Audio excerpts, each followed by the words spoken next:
آج لوگ کہتے ہیں کہ جی دین پر عمل کرنا بڑا مشکل ہو گیا ہے، سارا معاشرہ بگڑا ہوا ہے، رشوت کا بازار گرم ہے، ہم کاروبار کریں تو کیسے کریں، بغیر رشوت کے کام نہیں ہوتا، ہم بازار میں نکلتے ہیں، گھر سے باہر نکلتے ہیں تو نگاہوں کو پناہ نہیں ملتی،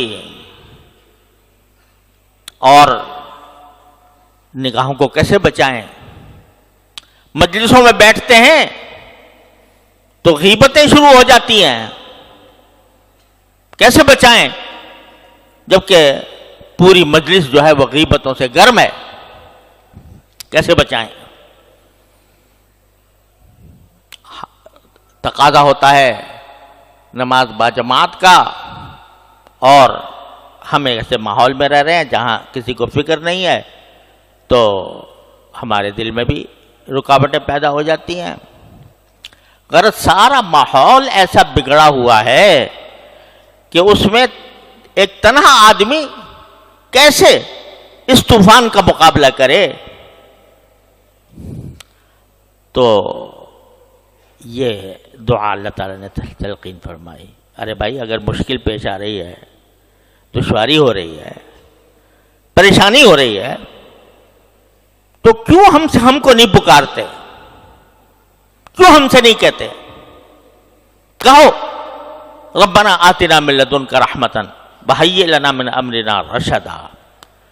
اے اللہ میں گر گیا ہوں اس ماحول کے اندر، ظلمتوں کا ماحول ہے، تاریکیوں کا ماحول ہے، گناہوں کا ماحول ہے، میں گر گیا ہوں، مجھے بچا لے اس سے۔ تو آپ مانگو گے، صدق دل سے مانگو گے، اخلاص کے ساتھ مانگو گے، تو ممکن نہیں ہے کہ رد ہو جائے۔ کوئی دعا اگر آدمی دنیا کے کسی مقصد کے لیے مانگتا ہے نا، یا اللہ مجھے فلاں ملازمت دے دے، فلاں منصب دے دے، تو وہ ضروری نہیں ہے کہ تمہیں وہ مل جائے۔ کیوں؟ اس لیے کہ جب اللہ تعالیٰ دیکھتے ہیں کہ اس بندے کو اگر یہ منصب دے دیا تو یہ اس کو خراب کرے گا، اس کے اندر تکبر پیدا ہو جائے گا، یہ دوسروں کے ساتھ ظلم کرے گا، نہیں دیتے اللہ میاں۔ اس لیے نہیں دیتے کہ تمہاری مصلحت کے مطابق نہیں ہوتا۔ لیکن اگر تم اللہ سے دین مانگو، صلاح مانگو، گناہوں سے بچنے کی توفیق مانگو، طاعات اور عبادات کی عمل کرنے کی توفیق مانگو، اور صدق دل سے مانگو، تو کیا وجہ ہے کہ اللہ میاں قبول نہ کرے؟ دشمنی ہے تمہارے ساتھ اللہ میاں کو۔ تو اس لیے یہ سبق دیا جا رہا ہے کہ جس طرح وہ گر گئے تھے دقیانوس کی سلطنت میں، کفر و شرک میں گر گئے تھے، موت سامنے کھڑی ہوئی تھی، لیکن انہیں ہمیں پکارا، ہم نے ان کو اس طرح معجزانہ انداز میں اس ظلم و ستم سے بچا لیا۔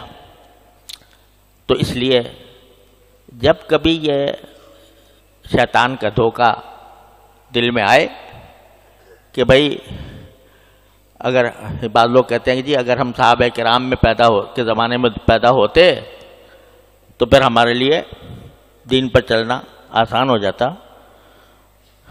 لیکن ہم تو ایسے 21ویں صدی میں پیدا ہوئے ہیں جہاں ہر طرف ظلمتیں بکھری ہوئی ہیں، تو کیسے دنیا سے لڑائی مول لیں؟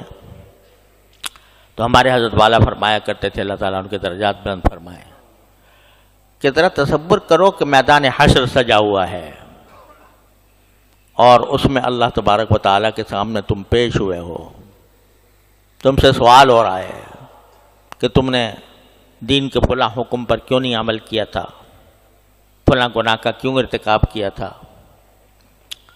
جواب دے دو اللہ میاں کو کہ اللہ تو نے پیدا ہی ایسے موقع پہ، ایسے زمانے میں پیک کیا تھا جہاں طرف فسق و فجور کا بازار گرم تھا، تو وہاں میں اپنے آپ کو کیسے بچاتا؟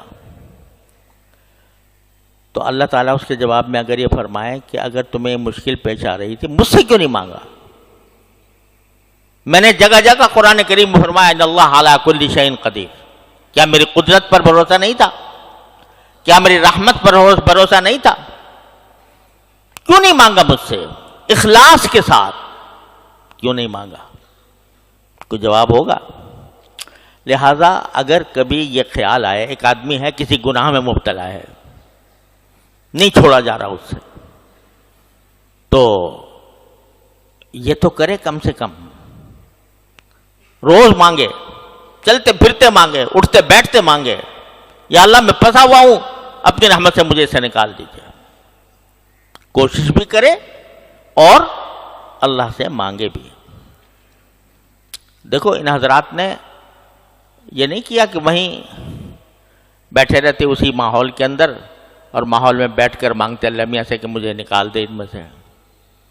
اپنی جتنی استطاعت تھی بھاگ کے غار میں گھس گئے، اتنا کر سکتے تھے نا، یہ اپنے حصے کا کام انہوں نے کر لیا، باقی اللہ پہ چھوڑ دیا۔ ربنا آتنا من لدنک رحمۃ وہی رحمت۔ یہی تم بھی کرو، جتنا تم سے ہو سکتا ہے اتنا قدم بڑھاؤ اور پھر اللہ کو پکارو، اپنے پروردگار کو پکارو، کہو ربنا آتنا من لدنک رحمۃ وہیئ لنا من امرنا رشدا۔ اس کے باوجود تو دیکھنا تم انشاءاللہ ثم انشاءاللہ تمہاری زندگی میں انقلاب آ جائے گا۔ اور اگر بالفرض نہ آیا جبکہ تم نے کوشش بھی جاری رکھی تھی اور اللہ سے مانگتے بھی رہے تھے، تو کم از کم اللہ میاں کے سامنے یہ کہنے کو تو ہوگا یا اللہ ہم نے تو مانگا تھا آپ سے، ہم نے کوشش بھی کی تھی، مانگا بھی تھا۔ تو اللہ میاں اس کو نامراد نہیں کرتے ہیں۔